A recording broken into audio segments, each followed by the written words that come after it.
Vous êtes par ailleurs, vous, député européen, Oui. on le disait au début. Emmanuel Macron a l'espoir que l'Union européenne vote bientôt un embargo sur le pétrole russe. Oui. Ces prochains jours, nous dit-on. Alors, est-ce que déjà, ça vous paraît possible ou pas? C'est maintenant probable. Probable. C'est pas certain. Donc, par exemple, dans Parce la qu'il y a un semaine qui problème avec vient, la avant... Hongrie. Il y a un problème avec la Oui, Hongrie. tout à fait, de Viktor Orban, Voilà. qui refuse absolument cet embargo. Qui refuse. Alors, pour deux raisons.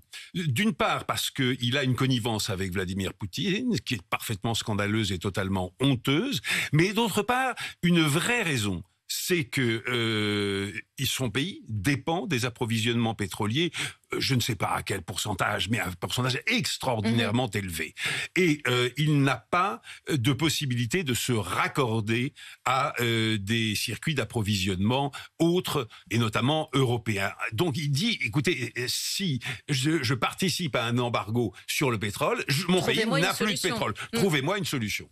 Et est-ce que vous comprenez, là on en revient plus au débat français, mais ceux qui, comme Marine Le Pen ou Jean-Luc Mélenchon, des deux côtés de l'opposition, disent que ce serait une catastrophe absolue, cet embargo, pour le pouvoir d'achat des Français, parce que les prix du pétrole augmenteraient, et donc ça n'est pas une bonne idée. Alors écoutez, une catastrophe absolue, il faut regarder ça de près parce que tous les pays de l'Union européenne et les institutions européennes cherchent depuis 3 mois, depuis le début de cette guerre, des solutions de substitution aux approvisionnements russes, tant en pétrole qu'en gaz. Et on est en train de les monter. Donc, en tout état de cause, il est très improbable que nos pays, les 27 pays de l'Union européenne, se retrouvent à grelotter l'hiver prochain. Non, c'est pas le scénario, parce que, encore une fois, on s'active pour trouver... Regardez, par exemple, les Russes viennent de couper les approvisionnements électriques et pétroliers à la Finlande. La Russie se venge parce que la Finlande, qui était un pays neutre, a décidé d'adhérer à de rejoindre l'Alliance Atlantique, c'est-à-dire l'OTAN. Eh bien, immédiatement, des circuits de substitution se sont mis en place, de l'électricité qui vient de Suède, du pétrole qui vient de Norvège. Il y a d'autres solutions. Admettons qu'on arrive à mettre ces solutions en place. Oui. Personne ne peut garantir que les prix ne vont pas flamber et exploser. Écoutez, de toute manière... Donc ça, est-ce que c'est le prix à payer? Est-ce que vous l'acceptez? Vous dites aux Français, vous aussi, faites des concessions. Écoutez, je suis mal placé. Qui serais-je pour dire aux Français acceptez? Vous êtes député européen.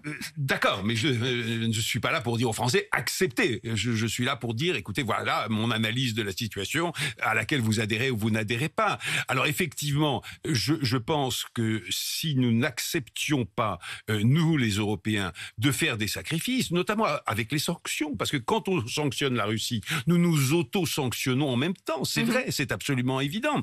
Eh bien, si nous n'acceptions pas ces sanctions, nous accepterions que M. Poutine envahisse l'Ukraine, la contrôle, c'est-à-dire qu'il commence à reconstituer non pas l'Union soviétique, mais l'Empire russe, celui des tsars.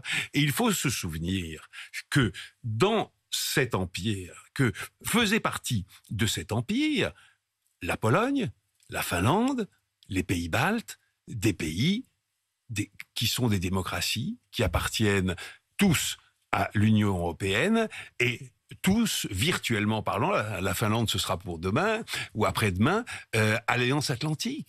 C'est-à-dire que nous ouvririons la voie, si nous n'arrêtions pas M. Poutine, véritablement à une troisième guerre mondiale. Et donc à une troisième guerre mondiale. Et vous pensez qu'il peut aussi faire une invasion terrestre? C'est-à-dire continuer d'étendre son... Écoutez, c'est ce qu'il a fait, ou du moins tenté de faire, parce qu'il échoue. Mais bien sûr, c'est ce qu'il a tenté de faire en Ukraine. Et si nous le laissions arriver à ses fins, si nous l'avions laissé arriver à ses fins, eh bien oui, on se trouverait devant ce scénario d'une progression d'une invasion russe.